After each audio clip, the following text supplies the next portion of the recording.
concern.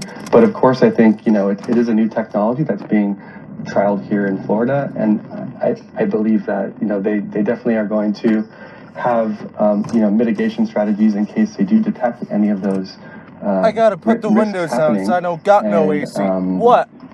And so they can potentially, stop the trial if they do start detecting that it's being transferred to other species. But the chance of that happening is incredibly low. Nathan, well, I want to better understand how the self-limiting part of the technology works. Nathan, can you explain that? Yeah, so the self-limiting gene is effectively a gene which is present in both the male and the female mosquitoes, but it's only active in female mosquitoes. So females that have this gene will die at really early stages of development. So mosquitoes start off breeding in water, they're little larvae that swim around the water, and at that stage the females will die. But the males that have this gene don't die, so they're able to then pass on this gene to their offspring. And then again, the females that inherit this gene will actually die. But as Omar was saying there, this is something that we've definitely looked at in other countries. We've done releases in Brazil for several years now, and we've had very effective. Oh boy, let's see where my car leaks.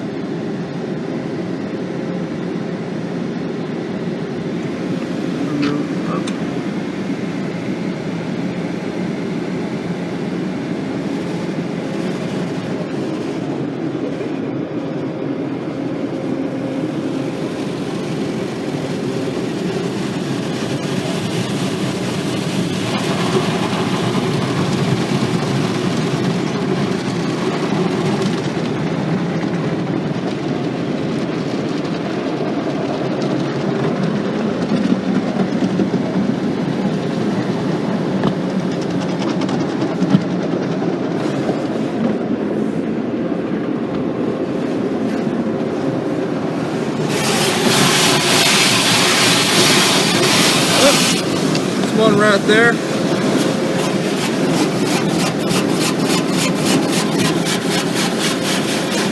I thought there were more. So, is that okay, right? And I think if you think about that, and you compare to what Oxitec is doing with a technology that is species specific, it's targeting a disease vector that is cause harm to targeting that one vector. I think it's a much safer technology than what is being used. So think about, you have to compare and contrast the different technologies and which one is actually a better technology for the circumstance. And I think in this case, Oxitec's technology is probably far safer than insecticides, right? And so, Nathan, your thoughts, and do you think the ethical considerations are keeping pace with the technology? So, in this case, I think, as I'm always saying, the ethical considerations don't take place.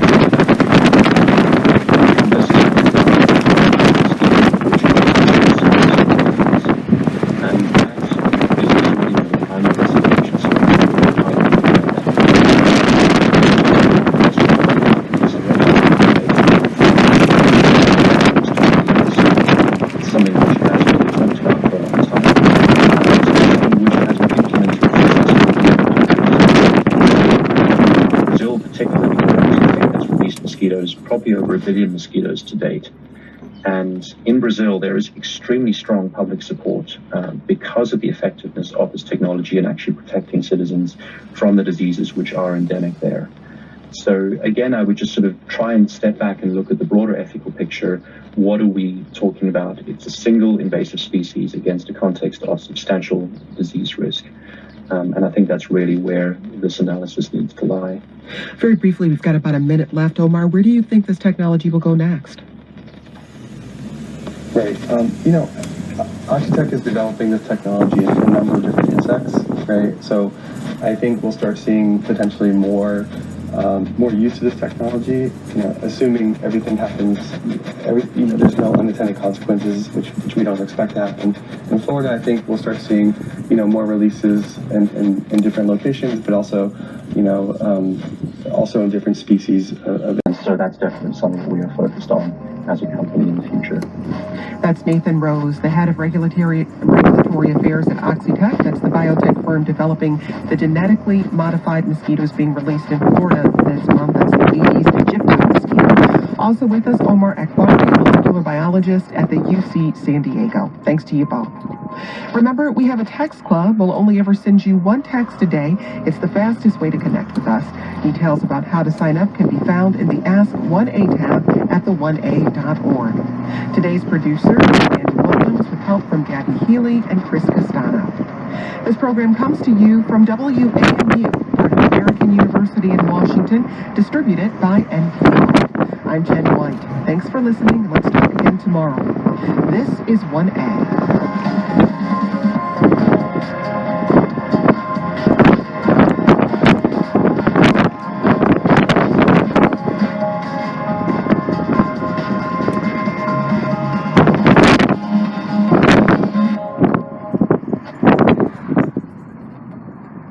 Support for NPR comes from this station and from Aspiration, a digital banking alternative designed for people who care about the environment. Customers can plant a tree with every swipe of their debit card to offset their carbon footprint. Aspiration.com/blue.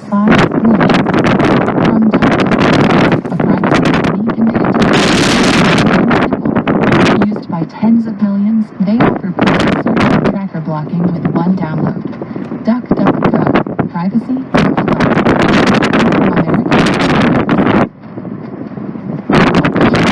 On when and whether we should wear masks outdoors is about to change. New advice from the CDC for fully vaccinated and those who are not. Dr. Fauci says it's another step forward as things get back to normal. You look around at the common sense situation, obviously the risk is really and overcounting for the census starting in December. Hansi Luang, NPR News, New York. You're listening to NPR News. And in Central Florida news, Florida's population growth over the past decade has earned it a new congressional seat. WFSU's Reagan McCarthy reports the Census Bureau released statewide population data Monday afternoon. Florida's population has grown by nearly 3 million people since 2020. That means Florida gets a new congressional seat for a total of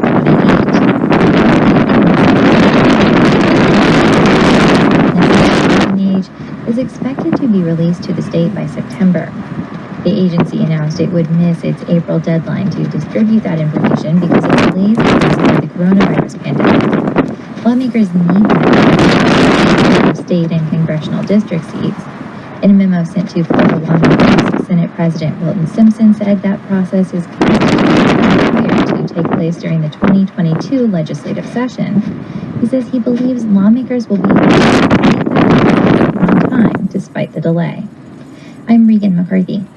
Florida Republicans are on the verge of once again making it more difficult for voters to change the state constitution. The House sent Governor Ron DeSantis a bill Monday to limit contributions to groups promoting ballot initiatives. Political committees seeking to change the Constitution would be limited to $3,000 individual contributions until their proposal is approved for the ballot, a limit that could have made it impossible for medical marijuana and an increase in minimum wage to get before voters.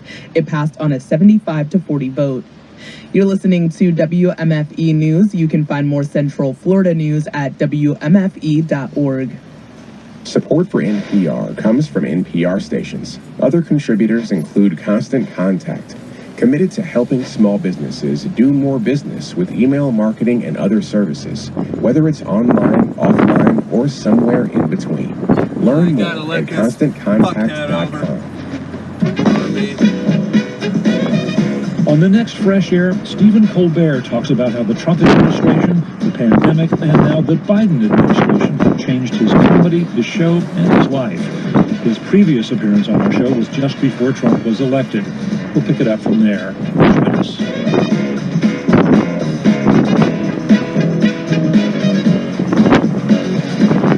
This afternoon,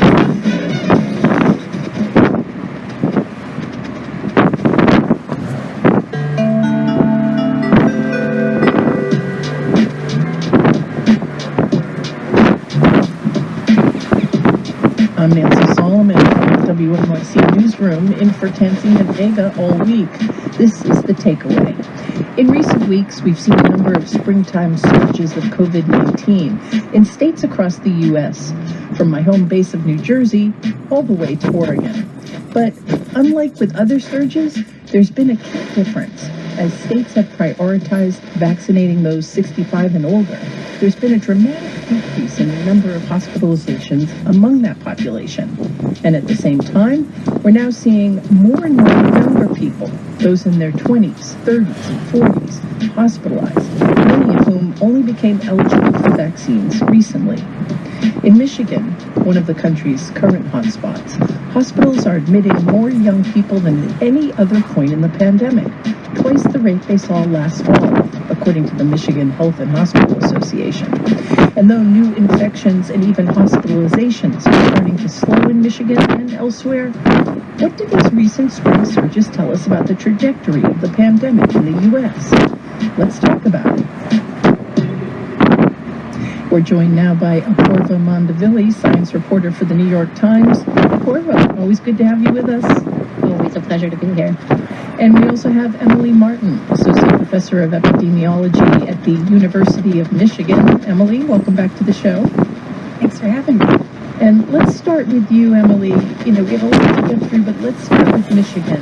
It looks like things are getting a little better, but what explains that recent surge in COVID cases there?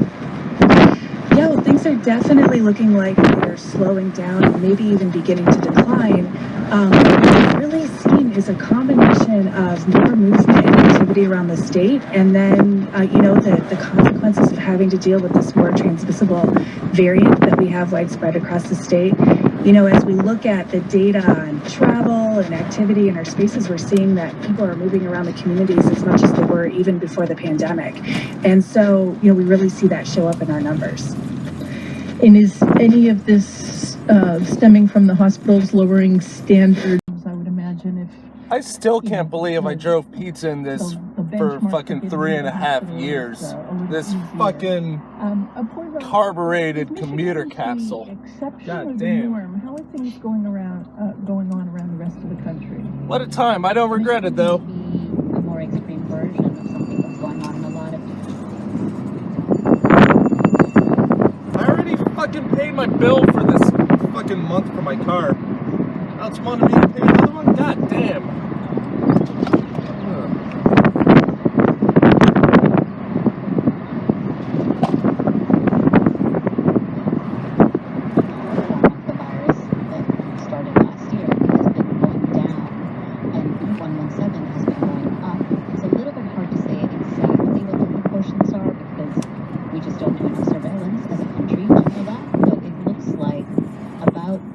right now of B117 cases, and that will keep going up.